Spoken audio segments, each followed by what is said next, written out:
كابتن سيد عبد الحفيظ. كابتن سيد عبد الحفيظ لم يحضر الحفل الأسطوري الذي أقامه النادي الأهلي أمس بمناسبة حصوله على كم هائل من البطولات في الموسم المنقضي موسم 22-23. كابتن سيد عبد الحفيظ رفض الحضور. كابتن سيد عبد الحفيظ لم يحضر، رغم أن يقال أن الكابتن محمود الخطيب تحدث معه هاتفيا، وهناك أخبار أخرى تقول أن الكابتن محمود الخطيب قد ذهب إلى منزل كابتن سيد عبد الحفيظ لكي يدعوه إلى الحفل الأسطوري، ولكن سيد عبد الحفيظ لم يحضر. وهنا السؤال: هل كابتن سيد عبد الحفيظ كان فاشلا أم كان ناجحا؟ الإجابة وانت مغمض: كان ناجحا. كابتن سيد عبد الحفيظ كان ناجحا بدرجة ممتاز، مع مراتب، مش مرتبة واحدة، مراتب كتيرة كده فوق بعض، مراتب الشرف. كابتن سيد عبد الحفيظ حصل على كم هائل من البطولات لم يحصل عليه أي شخص مسك هذا المنصب. لم يحصل عليه أي شخص تولى هذا المنصب، مدير الكرة في النادي الأهلي على مر التاريخ. كابتن سيد عبد الحفيظ بكل البطولات دي وبكل النجاحات دي لم يحضر هذا الحفل الذي يعتبر، يعني لو قلنا كرة القدم هي الأساس، يعتبر على شرف كابتن سيد عبد الحفيظ، لأنه كان أحد المنظومة الناجحة جدا التي حصلت على كم هائل من البطولات. فما هو السبب؟ لا نعلم. نادي الأهلي قلعة رياضية محصنة جدا، وصعب انك تلاقي العك بقى اللي هو موجود في بعض الأندية، ومش هنسمي بعض الأندية بعينها. صعب جدا انك تلاقي العك بقى يطلع واحد يقول لك ده حصل كذا، ده حصل ده حصل ده حصل، وتلاقي الصحف كلها بتتكلم. لا، مفيش الكلام ده.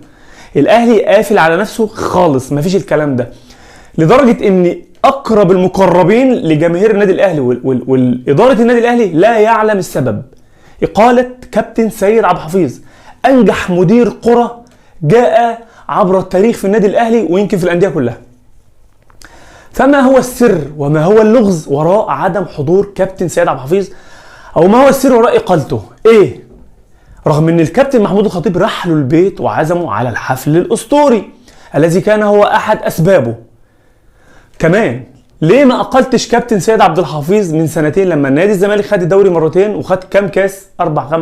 اربع خمس كؤوس، وخسر من الوداد في نهائي دوري ابطال افريقيا. ما اقلتوش ليه في الوقت ده؟ ليه؟ بيقولوا او يقال انه بيعمل مشاكل وبتاع مشاكل. سيد عبد الحفيظ بتاع مشاكل؟ ده سيد عبد الحفيظ وهو قاعد على دكة البدلاء كان له قيمة وقامة وقدر وهيبة والعظمة لله والجلال لله وحده. كان له تقل وهو قاعد على تختة دكة البدلاء. حلوة التختة دي، تختة المدرسة. فكابتن سيد عبد الحفيظ كان له ثقل في مباريات النادي الأهلي، وكان الكل بيعمل له ألف حساب. كابتن سيد عبد الحفيظ في الملعب كان له شكل وهيبة مختلف، اقسم بالله كان له شكل تاني خالص. سيد ملامحه مركز، قاعد مركز مع الفريق، اللعيبة بتعمل له ألف حساب، حتى المدير الفني، الحكام، اللعيبة، الدنيا كله عامل لكابتن سيد عبد الحفيظ هيبة في الملعب. فما هو السبب الحقيقي الذي لا نعلمه؟ هل هو سر عسكري؟ هل هو سيكشف بعد مرور عدة سنوات زي وسائل ويكيليكس كده مثلا؟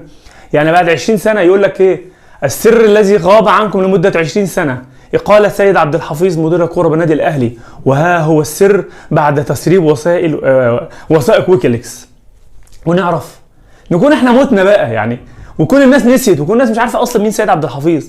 فأنا شايف إن كابتن سيد عبد الحفيظ ظلم، وشايف إن برضو من ناحية تانية ممكن تكون إدارة النادي الأهلي عندها من الأسباب التي جعلتها تعمل أو تفعل ذلك الكثير والكثير.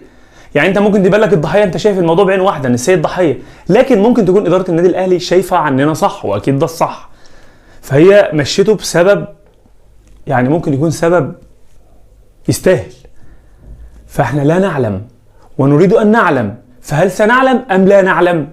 ومن سيعلمنا حتى نعلم؟ ومن سيقول لنا عشان نعلم؟ فمش عارفين. فاتمنى ان في خلال الفتره اللي جايه دي، بعد ما الدنيا تهدى كده والموسم يبدا، يا اما ترجعوا سيد عبد الحفيظ، يا اما تقولوا لنا ايه السبب، عشان حتى الجماهير تبقى فاهمه، يعني الجماهير تبقى عارفه ايه السبب.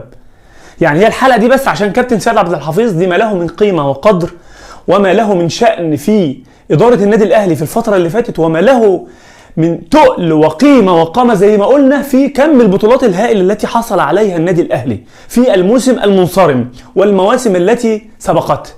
فنريد أن نعلم، فهل ستعلمون؟ مش عارفين. في نهاية الفيديو ما تنساش اللايك والمتابعة وسبسكرايب وتفعل زر الجرس علشان يوصلك كل جديد. السلام عليكم.